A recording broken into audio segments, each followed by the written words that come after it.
And that was the movie. Thanks, everybody, for listening. Thanks, Addison, for your insightful critique of the movie. Your version of events. We watched it too, Addison. Like, That's not how I remember it, okay? Yeah. Like, seriously. No, he did a great job. So... But you could have mentioned more clothes, though. You should have mentioned each and every outfit, I feel.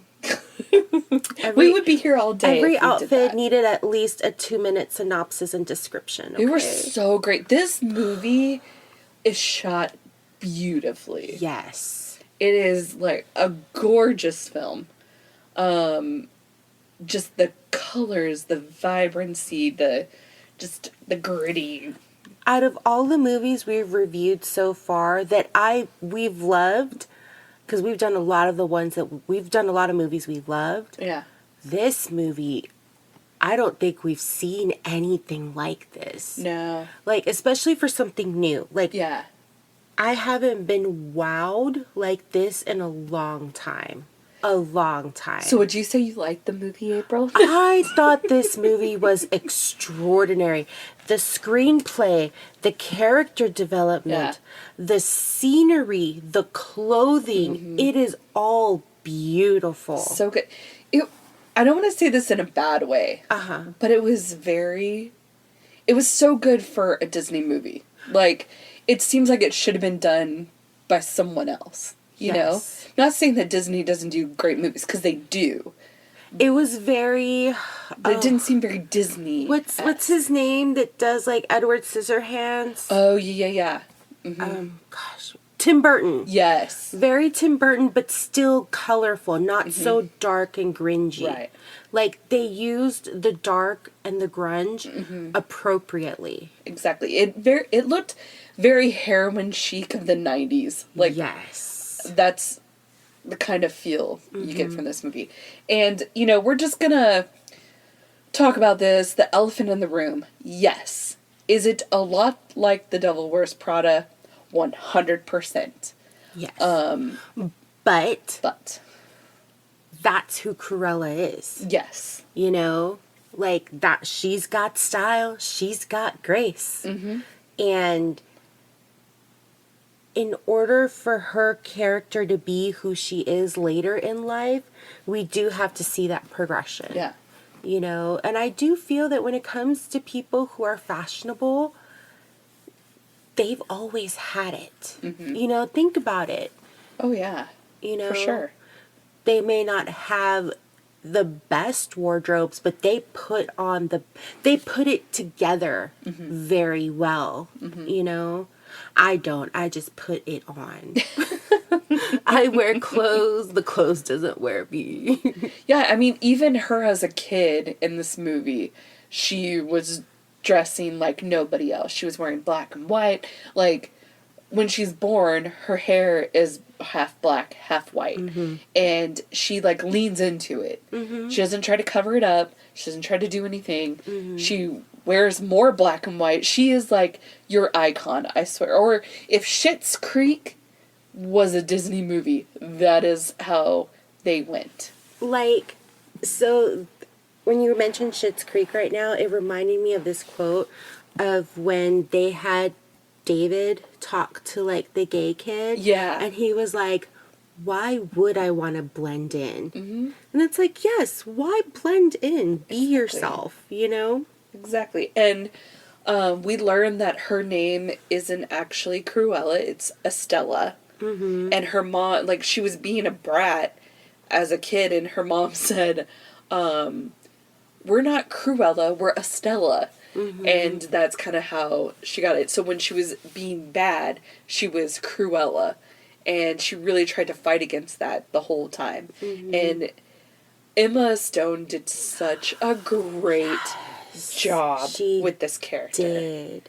That accent, she never broke. No. What I love about the Cruella character is even when she was being Stella as an adult. Yeah. She was still Cruella. Oh, yeah. Like, it's beautiful. Like, she did very well. She did. It was amazing.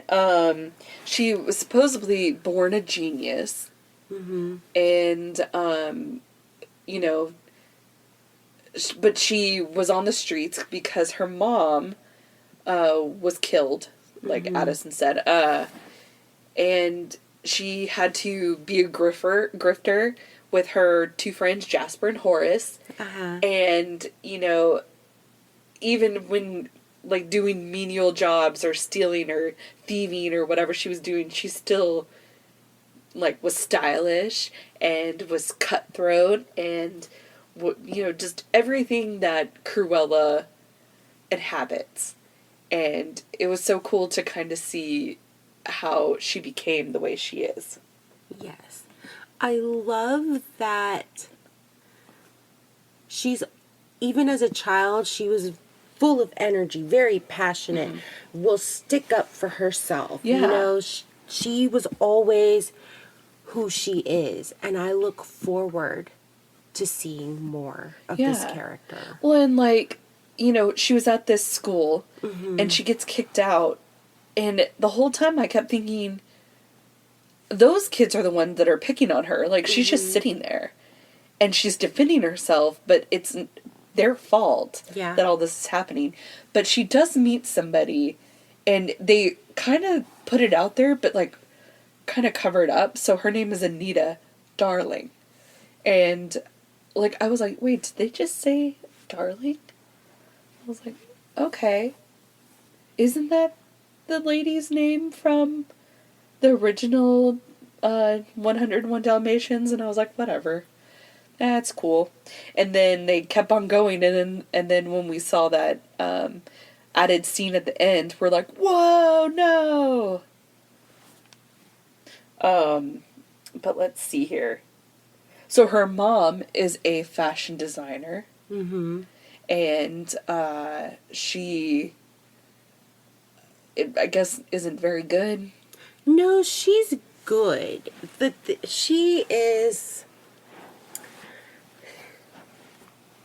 very particular. She knows what she wants, and she wants you to give her what she wants.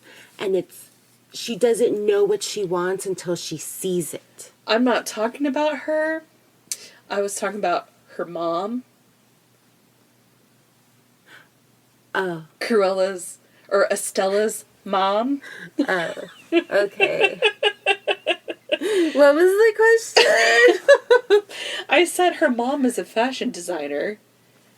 And that's how but, like, she's not very good. Uh-huh. And so she, as a kid, she's always like, no, that's terrible. That doesn't look good. So even as, like, a young kid, she had style, she had design, she had an eye for fashion. And, you know, then after her mom dies and she's older, she still wants to be in fashion. She still wants to, you know, design stuff. And so she gets that job. And what does she have to do? So we knew she wasn't going to get her dream job. No.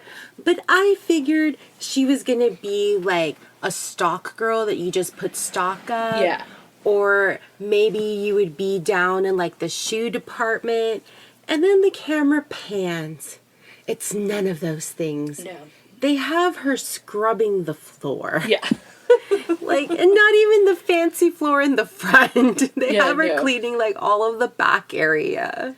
Yeah, poor thing. She's like Cinderella. Yeah, and she just wanted a chance. And like the boss dude like wouldn't even look at her, basically. And was that just one day? No, I think it was over several days. Because it seemed like that, but it also seemed like it was just one day. Yeah, no, I just think it was her continued attempts to like get him to talk to. Yeah. And so she goes and redoes this window display, and it looks amazing. Yes. And then the Baroness comes, and she sees the window, and she's like, who did that? And she's like, this girl. Well, does she work here? No. Because he doesn't know if he's going to get in trouble or not. And then she's like, okay. And someone gives her a card, and she's hired. And she becomes a designer. Yes. And she basically becomes her second hand. She's the only one that shows any real